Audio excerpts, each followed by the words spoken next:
menyebut nama Arya Banjargetas atau Banjargetas di Pulau Lombok, khususnya di kalangan para tetua di daerah ini, hampir dipastikan mengenal nama tokoh ini. Selain itu, nama Arya Banjargetas banyak dijadikan nama jalan utama, khususnya di wilayah kota Mataram, Lombok. Siapakah sosok Arya Banjargetas? Mari kita simak sejarahnya.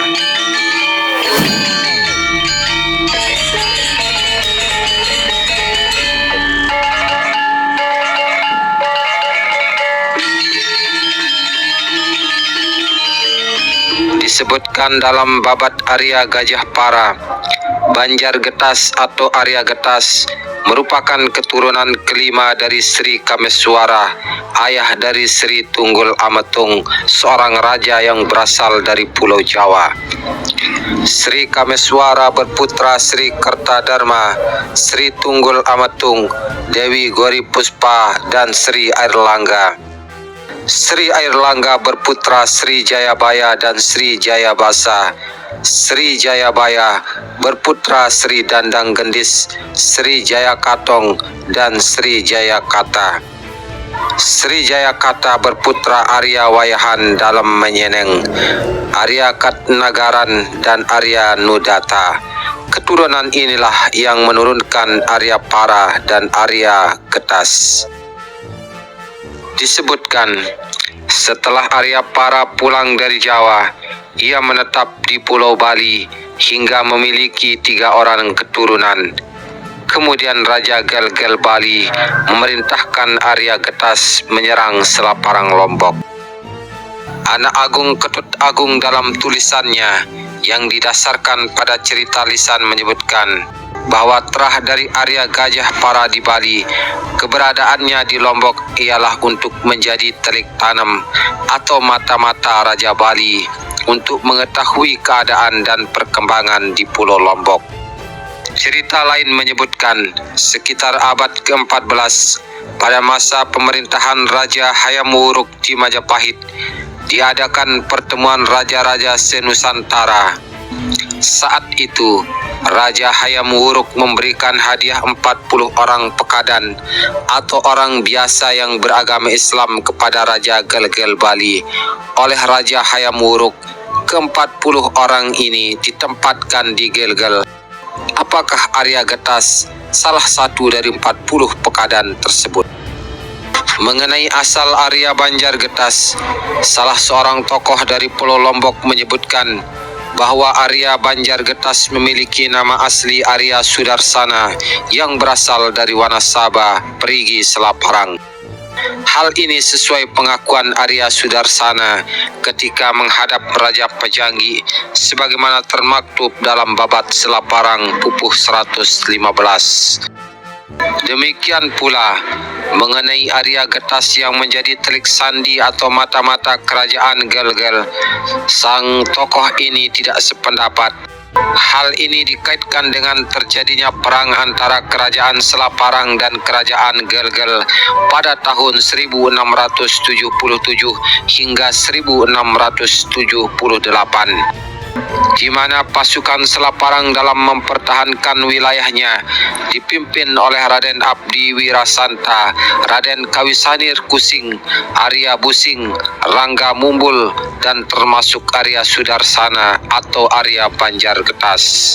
Persoalan Arya Sudarsana berasal dari Majapahit juga dipertanyakan kebenarannya, sebab keterpautan tahun antara keruntuhan Majapahit yakni pada tahun 1400 Saka atau 1478 Masehi, sedangkan Arya Sudarsana berkiprah di Lombok sekitar tahun 1675 Masehi. Kerajaan Selaparang tumbuh dalam 2 periode, yakni periode Hindu dan periode Islam. Pada masa Selaparang Islam ini, nama Arya Sudarsana atau Arya Banjargetas mulai muncul.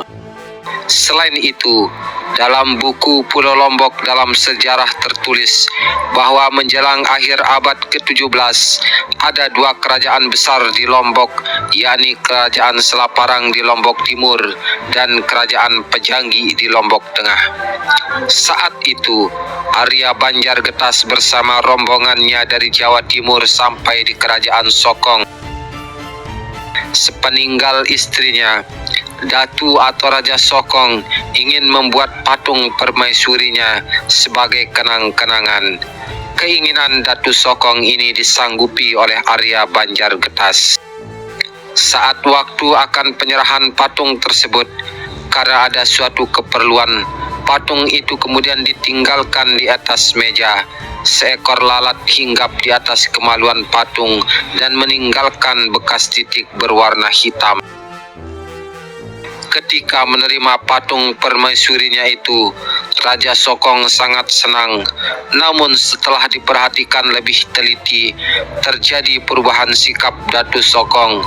Sebab ketika melihat titik hitam di bekas lalat di atas kemaluan patung istrinya tersebut, Datu Sokong mengira istrinya melakukan perselingkuhan.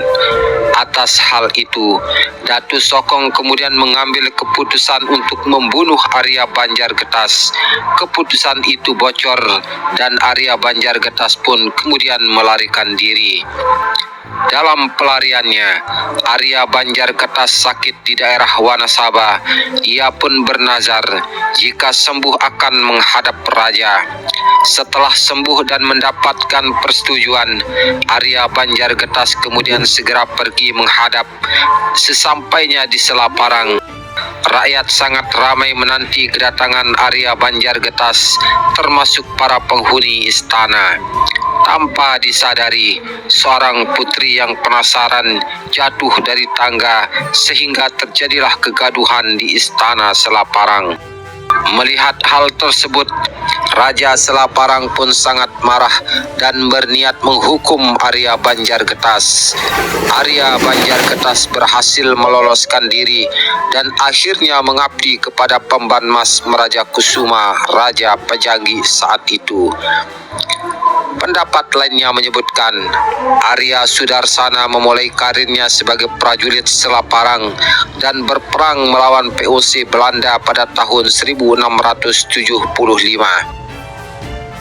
Karir keprajuritan Arya Banjargetas melejit setelah terjadi peperangan dengan Kerajaan Gel-Gel pada tahun 1677 dan tahun 1678.